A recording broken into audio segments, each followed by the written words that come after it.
नमस्कार दोस्तों, इस वीडियो में 5 किलोवाट का स्टेबलाइजर बनाने वाले हैं। इसके कंप्लीट कनेक्शन करने वाले हैं। ये दोस्तों इसकी कैमनेट है जो कि मार्केट से लाए हैं। चलिए इसको निकाल कर दिखाते हैं।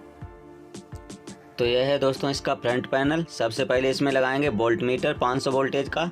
इसमें इनपुट आउटपुट स्विच, इसमें हरा इंडिकेटर और इसमें लाल इंडिकेटर, और यहाँ पे कसेंगे रोटरी को, ठीक है, और यहाँ पे कसेंगे अप डाउन स्विच को। तो चलिए दोस्तों इसको बाद में कसेंगे। सबसे पहले और भी दिखाते हैं। देखिए ये सबसे बैक पैनल है, मतलब सबसे पीछे का ढक्कन है। इसमें कसेंगे 4 पिन का सॉकेट, इनपुट आउटपुट सॉकेट, ठीक है। अब इसमें लेफ्ट राइट के 2 ढक्कन बचे हुए हैं और सबसे नीचे का ढक्कन बचा हुआ है, ठीक है। देखिए ये है लेफ्ट का, राइट में भी कर सकते हैं, उससे कोई प्रॉब्लम नहीं है। ये सबसे ऊपर का ढक्कन है और ये है राइट का, ठीक है। और ये सबसे नीचे का ढक्कन है। नीचे के ढक्कन में दोस्तों इसमें 8 होल होते हैं, ठीक है। देखिए इसमें 8 होल हैं। तो चलिए बारी बारी से सभी आइटमों को इस सबसे नीचे के ढक्कन में कस लेते हैं। तो इसमें दोस्तों ये लगाएंगे ट्रांसफार्मर, जो कि है 3 इंची 8 नंबर कॉपर का ट्रांसफार्मर है। तो इसको कुछ इस तरह से कसना है कि इसमें जो रोटरी है वो आगे की तरफ बिल्कुल सही आ जाए, इससे टकराए ना, ठीक है। इस तरह से इसको रख देना है। उसके बाद में मार्कर से इसमें लगा लेते हैं चिन्ह। सभी होल में इस तरह से चिन्ह लगाएंगे, क्योंकि चिन्ह लगाने के बाद में इसमें होल हैं वो सही जगह हो सकें, इसीलिए इसमें चिन्ह लगा लेते हैं। तो देखिए इस तरह से इसमें चिन्ह लग गए हैं, ठीक है, बिल्कुल सही जगह पर। उसके बाद में इसमें लगाएंगे ये मिनी ट्रांसफार्मर, जो कि है 024 500 वोल्टेज का, ठीक है, सूर्या कंपनी का है। तो वैसे तो इसमें 909 2 ट्रांसफार्मर लगाते हैं, लेकिन ये इसमें एक ही काफ़ी है, 500 वोल्टेज का है। तो इसको भी इस तरह से रखने के बाद में इसमें इस तरह से चिन्ह लगा देंगे। उसके बाद में बारी आती है रिले की। तो यह है दोस्तों रिले, NSC कंपनी की है दोस्तों। ये 24 वोल्ट और 25 एम्पियर की रिले है। तो इसमें भी चिन्ह लगा लेते हैं। तो इस तरीक़ा से इसमें भी चिन्ह को लगा दिया है। तो दोस्तों जहाँ पर चिन्ह लगाए हुए थे वहीं पर होल करने के बाद देखिए ट्रांसफार्मर को भी कस दिया है, रिले को भी कस दिया है, और जो सबसे मिनी ट्रांसफार्मर है 024 वोल्टेज का उसको भी कस दिया है। तो सबसे पहले क्या करना है, इसमें जो वायर हैं, मतलब जो भी लूप निकली हुई हैं, इनको साफ़ कर लेना है, ठीक है। सभी लूपों को साफ़ कर लेना है, क्योंकि इसमें वार्निश चढ़ी होती है। तो इसके लिए मैंने ये आई कोर ली हुई है। तो बारी बारी से सभी लूपों को साफ़ कर लेते हैं।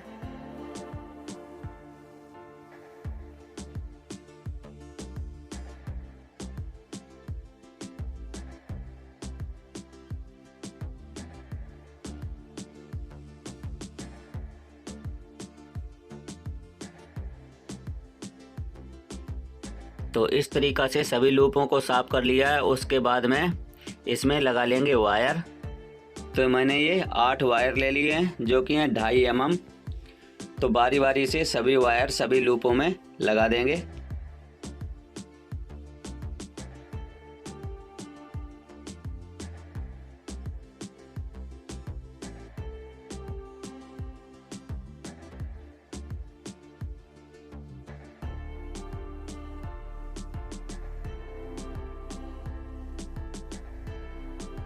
तो इस तरीक़ा से सभी वायर लगा लिए। अब इसको सोल्ड कर लेते हैं आयरन की मदद से।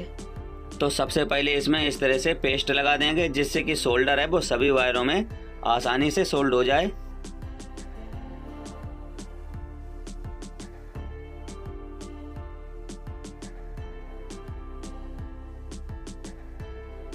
तो इस तरीक़ा से सभी वायरों को सोल्ड कर लिया है। अब उसके बाद में इसमें लगा लेंगे टेप, जिससे कि जो वायर हैं वो आपस में टच नहीं होंगे, नहीं तो फॉल्ट हो जाएगा। इसीलिए इन सभी वायरों में टेप लगा देंगे।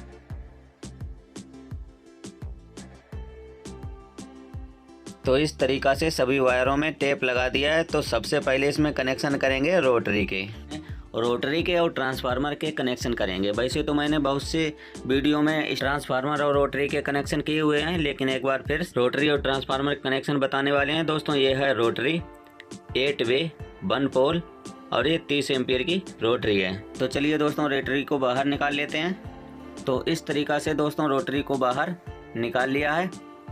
दोस्तों चाहे छोटा स्टेबलाइजर हो या फिर बड़ा स्टेबलाइजर हो, कनेक्शन बिल्कुल सेम ही होते हैं, ठीक है। जैसे छोटे स्टेबलाइजर में होंगे वैसे ही बड़े स्टेबलाइजर में होंगे। तो दोस्तों रोटरी में देखिए जितने भी पोल लगे हुए हैं वो सब एक लाइन में लगे हुए हैं, ठीक है। और एक पोल अलग होता है, ये वाला पोल अलग होता है। तो ये वाला पोल होता है कॉमन पोल, तो यहाँ पर C लिख देंगे, ठीक है। तो दोस्तों कॉमन पोल की ही साइड से स्टार्ट होंगे। देखिए ये वाला है पोल वो 1 नंबर का है, ठीक है।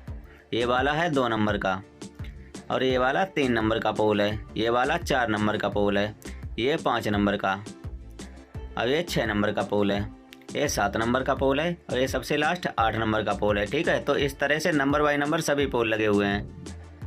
तो अब जान लेते हैं थोड़ा ट्रांसफार्मर के बारे में। तो दोस्तों रोटरी में 8 पोल हैं और ट्रांसफार्मर में भी 8 लूपें निकली हुई हैं, ठीक है। और जिस लूप में सिंगल वायर होता है, इसमें सिंगल वायर है और सभी लूप में डबल वायर होंगे, ठीक है। सिर्फ एक लूप में ही सिंगल वायर होता है। तो इसको 1 नंबर के पोल पर कसना है, रोटरी के 1 नंबर के पोल पर। तो चलिए इसको भी कस लेते हैं। तो इस तरीक़ा से ट्रांसफार्मर की सिंगल लूप की वायर को रोटरी के 1 नंबर के पोल पर कस लिया। उसके बाद में ये वाली लूप है वो 2 नंबर है, तो इसको कसेंगे रोटरी के 2 नंबर के पोल पर। तो चलिए इसको भी कस लेते हैं। तो इस तरीक़ा से ट्रांसफार्मर के 2 नंबर की लूप को रोटरी के 2 नंबर के पोल पर कस लिया है। उसके बाद में ये वाली है 3 नंबर की लूप, तो इसको रोटरी के 3 नंबर पोल पर कस लेते हैं।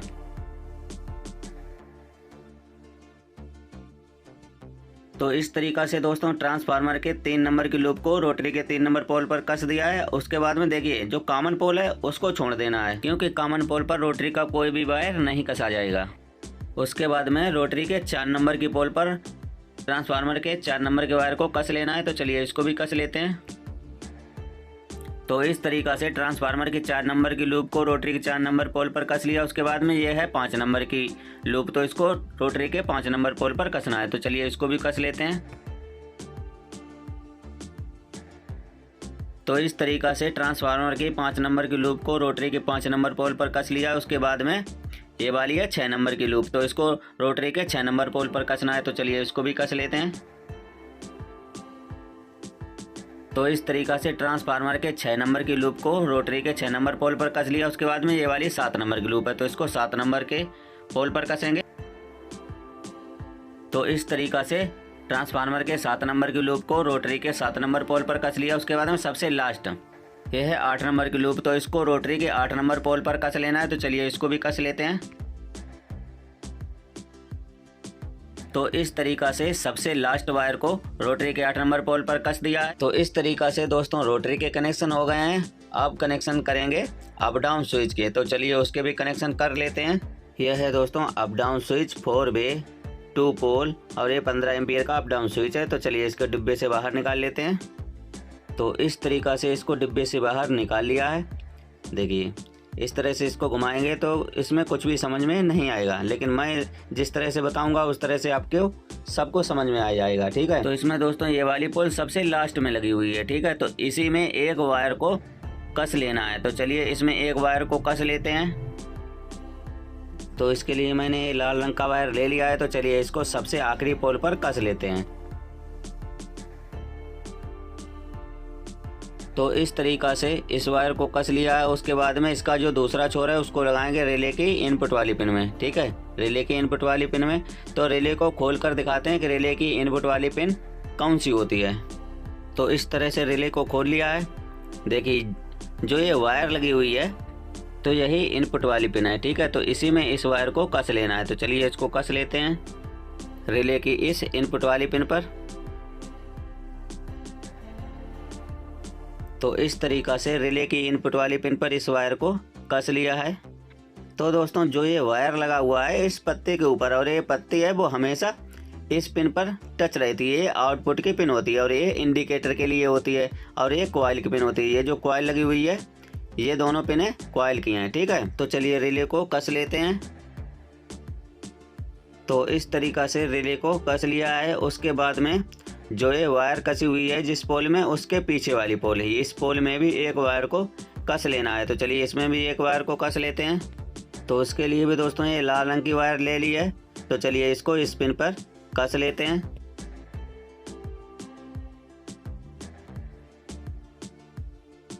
तो इस तरीक़ा से इस वायर को कस लिया है। अब दोस्तों इसका जो दूसरा छोर लगाएंगे वो लगाएंगे इस इनपुट आउटपुट जो 4 पिन का सॉकेट है इसी में लगाएंगे, इनपुट वाली 1 नंबर की पिन पर। तो चलिए इस वायर को कस लेते हैं इनपुट वाली 1 नंबर की पिन पर।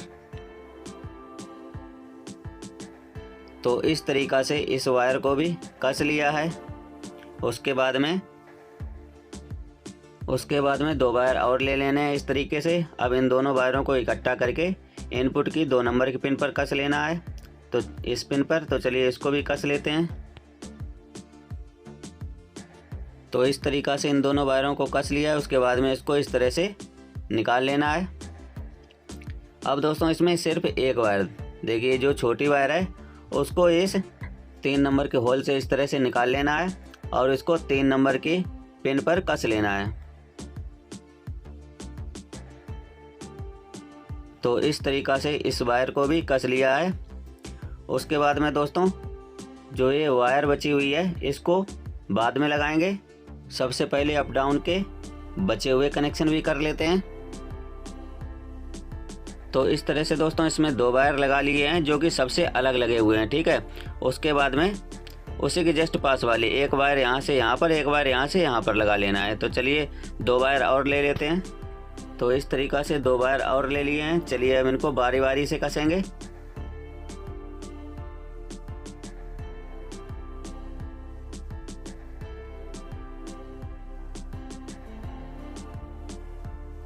तो इस तरीक़ा से इस वायर को कस लिया है दोनों तरफ, ठीक है। उसके बाद में दूसरे वायर को भी कस लेते हैं यहाँ से यहाँ पर।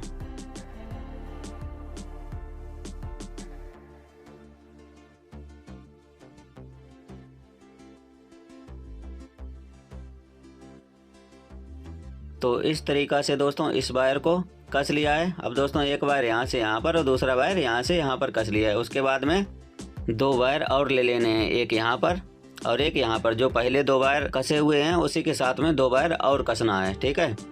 तो उसके लिए दोस्तों ये 2 वायर और ले लिए हैं। तो चलिए बारी बारी से दोनों वायरों को कस लेते हैं। तो सबसे पहले दोस्तों इस वायर को कस लिया है। अब इस वायर का जो दूसरा छोर है इसको लगाएंगे, देखिए रोटरी के कॉमन वाले पोल पर, इस पोल पर, ठीक है। तो चलिए इस वायर को कस लेते हैं कॉमन वाले पोल पर। तो इस तरीक़ा से अप डाउन स्विच के इस वायर को रोटरी के कॉमन वाले पोल पर कस लिया है। उसके बाद में ये दूसरा वायर भी कस लेते हैं। देखिए जस्ट उसके आगे वाला, ये वाला जो वायर पहले कसा हुआ था तो इसी के ऊपर इस दूसरे वायर को भी कस लेना है। तो इस तरीक़ा से दोस्तों इस वायर को भी कस लिया है। अब इस वायर का जो दूसरा छोर है इसको लगाएंगे रोटरी के 1 नंबर के पोल पर, ठीक है। तो चलिए इसको भी कस लेते हैं।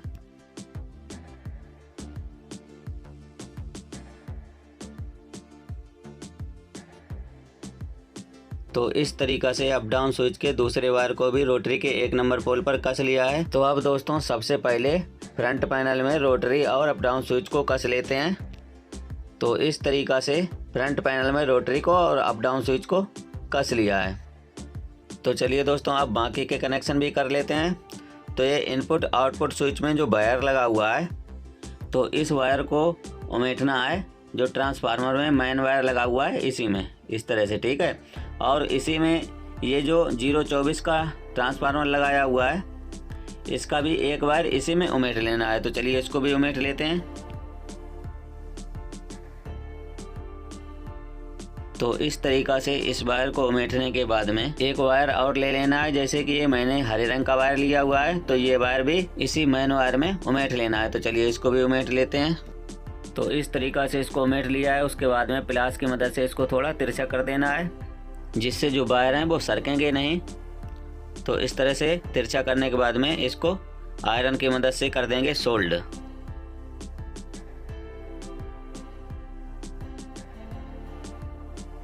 तो इस तरीक़ा से इसको सोल्ड कर लिया है। उसके बाद में इसमें भी टेप लगा देते हैं। तो इस तरीक़ा से इसमें टेप लगा दिया। उसके बाद में जो इसका जो दूसरा छोर है, तो इस छोर में देखिए ये छोर है, इसमें एक लाल इंडिकेटर एक हरे इंडिकेटर का वायर इसमें उमेट लेना है। ठीक है, तो चलिए दोनों वायरों को इसी छोर में उमेट लेते हैं इस तरीक़ा से। उसके बाद में देखिए दोनों वायर उमेट लिए हैं इंडिकेटर के, इसको लगाएंगे बोल्ट मीटर में। ठीक है, बोल्ट मीटर की एक पिन में इस वायर को उमेट देना है। उसके बाद में इसको सोल्ड कर देना आयरन की मदद से। इस तरह से इसको सोल्ड करने के बाद में एक वायर और ले लेना है, जो कि मैंने लाल रंग का वायर लिया है। तो इसको लगाएंगे आउटपुट वाली पिन पर, जो कि 4 नंबर की पिन खाली बची हुई है। तो इसी में इस वायर को कस देना है। तो चलिए इस वायर को भी कस लेते हैं। तो इस तरीक़ा से इसको कसने के बाद में इसको 4 नंबर होल से इस तरह से निकाल लेना है। उसके बाद में इसको लगाएंगे रिले में। तो दोस्तों इस रिले के आउटपुट वाली पिन पर इस वायर को कसना है और इसी के साथ में एक वायर और लगाना है। तो चलिए एक वायर और ले लेते हैं। तो मैंने ये सफ़ेद रंग का एक वायर और ले लिया है। तो चलिए इन दोनों वायरों को इकट्ठा करके रिले के आउटपुट वाली पिन पर इसको कस लेते हैं।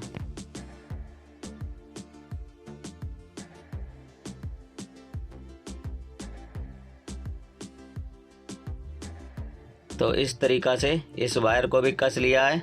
उसके बाद में जो सफ़ेद वायर का जो दूसरा छोर है, तो इस वायर के साथ में एक हरे रंग का इंडिकेटर का जो वायर बच गया है ये वाला, तो इसको उमेट लेना है। तो चलिए दोनों वायरों को उमेट लेते हैं। तो इस तरह से इसको उमेटने के बाद में इसको बोल्ट मीटर की जो दूसरी पिन बची हुई है, तो इसी में इसको लगा देना है। तो उमेटने के बाद में इसको भी सोल्ड करेंगे।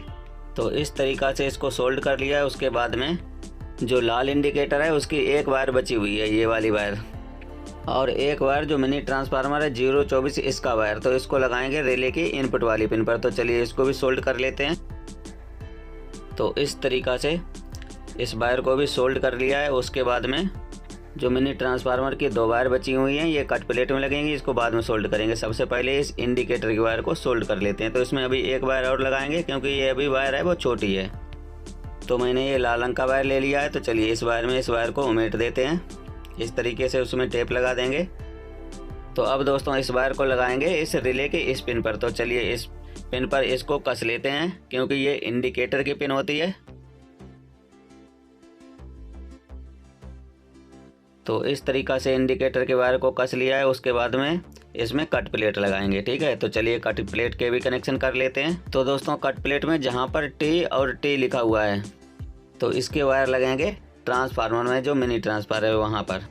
और दोस्तों जहाँ पर RR लिखा हुआ है, तो उसके वायर लगेंगे इस रिले में। ठीक है, रिले के दोनों पिनों पर लगाएंगे, कॉइल वाली पिनों पर। तो चलिए सबसे पहले जो मिनी ट्रांसफार्मर है उसके वायर लगा लेते हैं, जहाँ पर टी और टी लिखा हुआ है जस्ट उसके नीचे। ठीक है, यहाँ पर टी और टी लिखा हुआ है, तो जस्ट इसके नीचे इन दोनों वायरों को सोल्ड कर लेते हैं। तो इस तरीक़ा से इनको सोल्ड कर लिया है दोनों वायरों को। उसके बाद में देखिए जहाँ पर RR लिखा है उसके जस्ट नीचे 2 पिनें खाली हैं, 2 वायर और ले लेते हैं। तो इस तरीक़ा से मैंने ये 2 वायर और ले लिए हैं। तो चलिए इनको लगा लेते हैं RR लिखा हुआ है जस्ट उसके नीचे।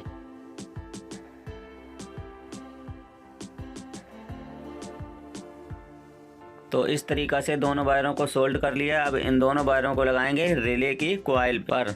तो चलिए बारी बारी से दोनों वायर रिले के कॉइल पर सोल्ड कर लेते हैं।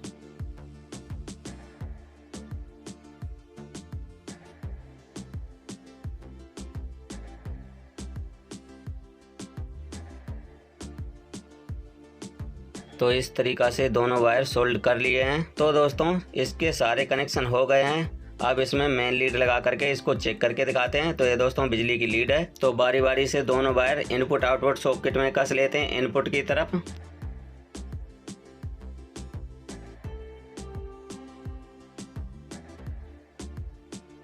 तो इस तरीक़ा से दोनों वायर कस लिए हैं। चलिए अब इसको बिजली में लगाते हैं।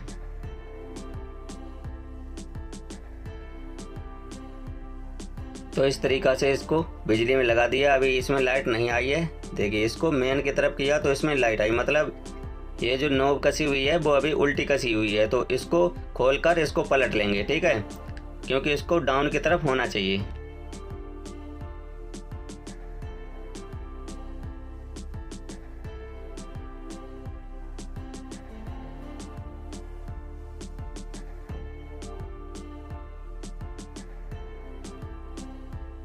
तो इस तरीक़ा से नॉब को कस दिया। चलिए फिर बिजली में लगाते हैं लीड को। देखिए फिर से लाइट आ गई है। अब इसमें वोल्टेज बढ़ाते हैं। देखिए वोल्टेज बढ़ने लगे हैं, लेकिन अभी इसमें कट हो जाता है। तो सबसे पहले इसकी कट प्लेट को सेट कर लेते हैं, इसे थोड़ा घुमाएंगे। देखिए ये कट है वो ठीक हो गया है। उसके बाद में फिर से लाइट बढ़ाएंगे। अभी स्टेप अप करेंगे, ठीक है, अभी स्टेप डाउन है, तो इसको स्टेप अप किया और वोल्टेज बढ़ेंगे। देखिए 250 वोल्टेज पर इसको कट करना है, तो प्रीसेट को इस तरह से घुमाएंगे कि ये कट कर जाए। देखिए लाल इंडिकेटर जलने लगा, मतलब ये कट कर गया है। देखिए अभी वोल्टेज 200 आ रहे हैं और 250 पर कट करने लगा, मतलब कट इसका है वो बिल्कुल ठीक हो गया है। तो अब दोस्तों इसमें कनेक्शन करेंगे घंटी के, ठीक है। तो इसमें दोस्तों 2 घंटी ली हुई है, एक छोटी और एक बड़ी। इसको दोस्तों डोरबेल में भी यूज कर सकते हैं और इसको बजर भी कहते हैं, ठीक है। तो इसमें छोटी घंटी को यूज करेंगे। कनेक्शन दोनों के बिल्कुल सेम ही होते हैं, तो इसको चाहें तो इसको लगा सकते हैं, अगर बड़ी घंटी को चाहें तो बड़ी घंटी को लगा सकते हैं, ठीक है। तो इसके दोस्तों अभी वायर हैं वो छोटे हैं, तो इसमें 2 वायर और जोड़ लेंगे। तो इस तरीक़ा से दोस्तों इसमें 2 वायर और लगा लिए हैं अलग से। तो चलिए इसके कनेक्शन कर लेते हैं। इसका दोस्तों एक वायर लगेगा, देखिए वोल्ट मीटर की स्पिन पर, ठीक है। तो चलिए इसको सोल्ड कर लेते हैं।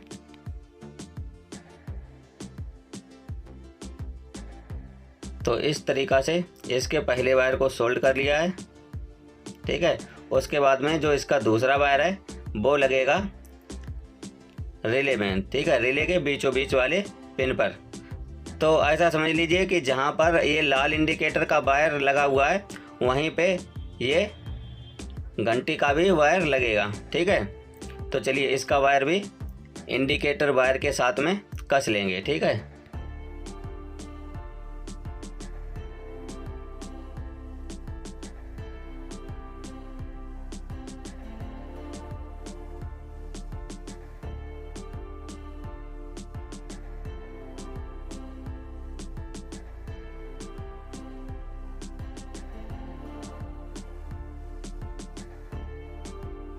तो इस तरीक़ा से घंटी के वायर को और इंडिकेटर के वायर को रिले में कस लिया। उसके बाद में चलिए फिर इसको लगाते हैं बिजली में। देखिए लाइट आ गई है और एक कट कर गया है, इसकी जो घंटी है वो बजने लगी है। तो इस तरह से आप घंटी के भी कनेक्शन कर सकते हैं।